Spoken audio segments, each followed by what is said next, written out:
रामायण कथा। समुद्र पे सेतु बंधन। वानर सेना के समक्ष विशाल समुद्र लहरें मार रहा था और उसे पार करना एक बहुत बड़ी समस्या थी। राम के क्रोध से भयभीत होकर समुद्र ने स्वयं वहां आकर बताया कि सुग्रीव की सेना में नल और नील कुशल शिल्पी है। उनके नेतृत्व में समुद्र पर सेतु बांधना संभव हो सकेगा। इतना बताकर समुद्र वापस चले गए। समुद्र की बात सुनकर वानर नल ने श्री राम से कहा, प्रभु, मैं विश्वकर्मा का औरस पुत्र हूँ और गुण में उन्हीं के समान हूँ। मैं महासागर पर पुल बांधने में सर्वथा समर्थ हूँ, इसलिए मैं समुद्र पर सेतु का निर्माण करूँगा। नल नील असंख्यक वानरों को लेकर सेतु निर्माण के कार्य में जुट गए।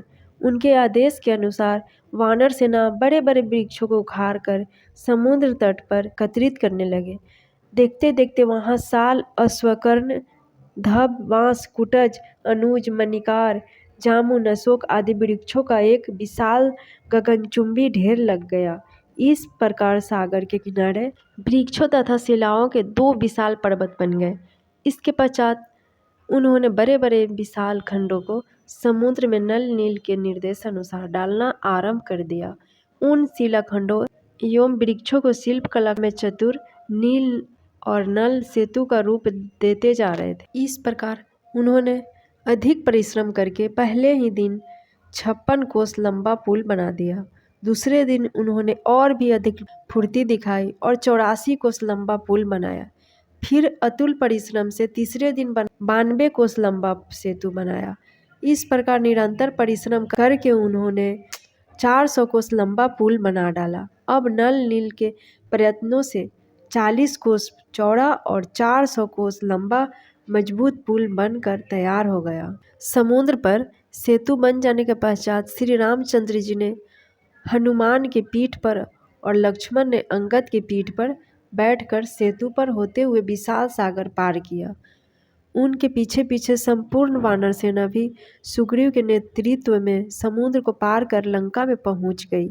इस सेना के लंका में पहुंचते ही राक्षसों में भयानक हलचल मच गई। वे लंका दहन की घटना को स्मरण कर भयभीत होने लगे।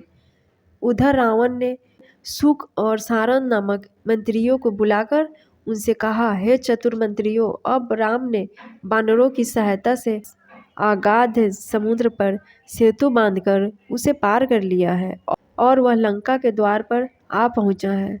तुम दोनों वानरों का वेश बनाकर राम की सेना में प्रवेश करो और यह पता लगाओ कि शत्रु सेना में कुल कितने वानर हैं, उनके पास अस्त्र शस्त्र कितने और किस प्रकार के हैं तथा मुख वानर नायकों के नाम क्या हैं। रावण की आज्ञा पाकर दोनों कूटनीतिज्ञ मायावी राक्षस वानरों का वेश बनाकर वानरों सेना में घुस गए, परंतु वे विभीषण की तीक्ष्ण दृष्टि से बच न सके।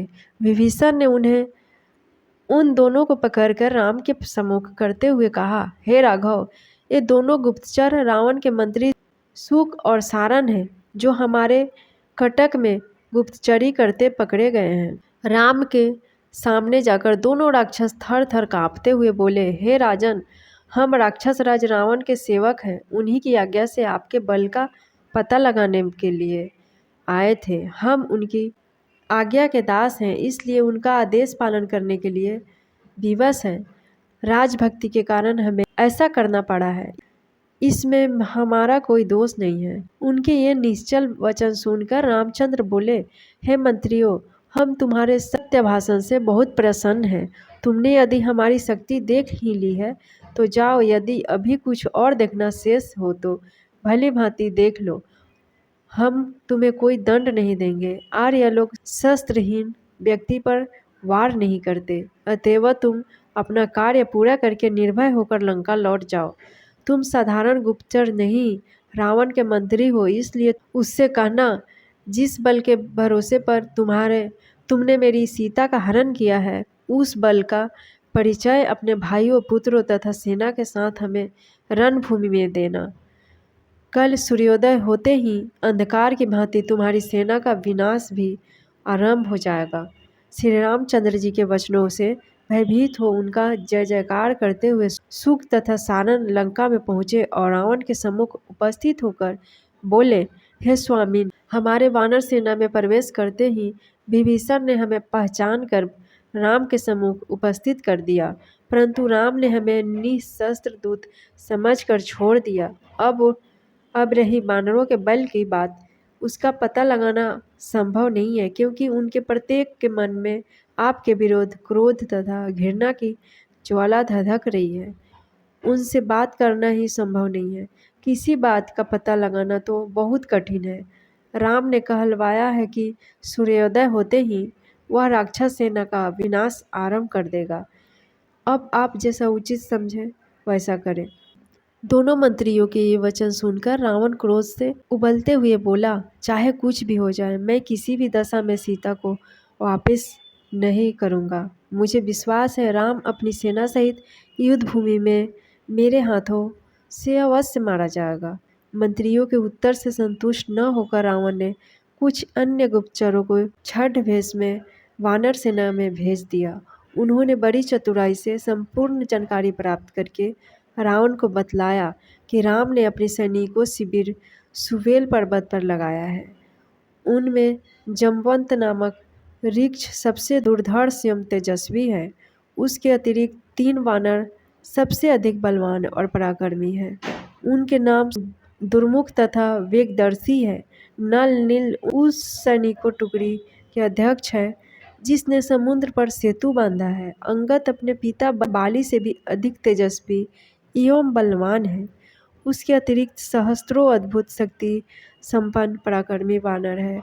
राम और लक्ष्मण तो जन स्थान को नष्ट करके अपने बल का परिचय आपको दे चुके हैं। फ्रेंड्स, आगे की कथा मैं दूसरे वीडियो में लेकर आऊँगी। मेरे वीडियो को लाइक, शेयर एंड चैनल को सब्सक्राइब जरूर कीजिए।